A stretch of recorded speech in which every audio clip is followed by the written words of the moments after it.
Free fatty acids, meaning free fat circulating in the bloodstream, not packaged into triglycerides, results in inflammation, toxic fat breakdown products, and oxidative stress, which can gum up the insulin receptor pathway and lead to insulin resistance in our muscles.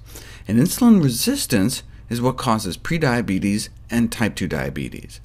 As the level of fat in the blood rises, the body's ability to clear sugar from our blood drops. Where is this fat in our blood that's wreaking all this havoc coming from? It comes from the fat that we eat and the fat that we wear. The number of fat cells we have stays constant in adulthood. It's interesting. The way they figured this out is by measuring the amount of radioactive carbon trapped in our DNA from all the nuclear bomb tests.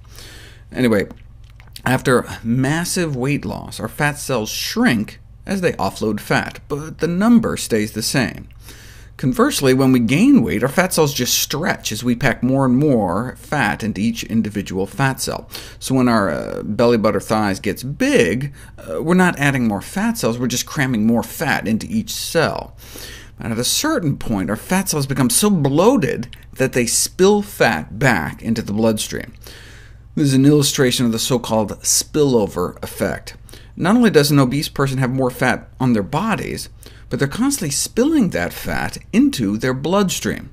So that could be the link between obesity and diabetes.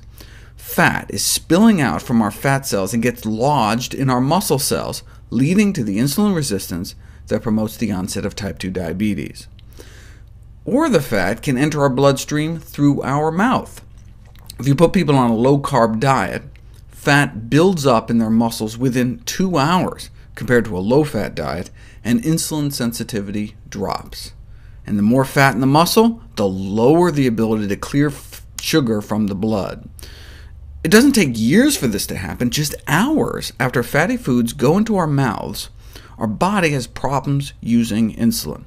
A fat-rich diet can increase fat in the blood, and this increase is accompanied by a decrease in insulin sensitivity. Studies clearly demonstrate that the fat in the blood directly inhibits blood sugar transport and usage in our muscles, which is responsible for clearing about 85% of the sugar out of our blood.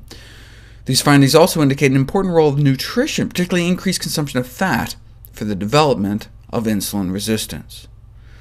Normally, we only have about 10 to 50 micromoles of free fat floating around in our bloodstream at any one time. But those who are obese are constantly spilling fat out into their bloodstream, but we can reach those same levels in our blood eating a high-fat diet. So a skinny person eating a low-carb diet can have the same level of fat in their blood as obese people do. Similarly, being obese is like eating some horrible bacon and butter diet all day, because obese persons are constantly spilling fat into their bloodstream no matter what goes in their mouth.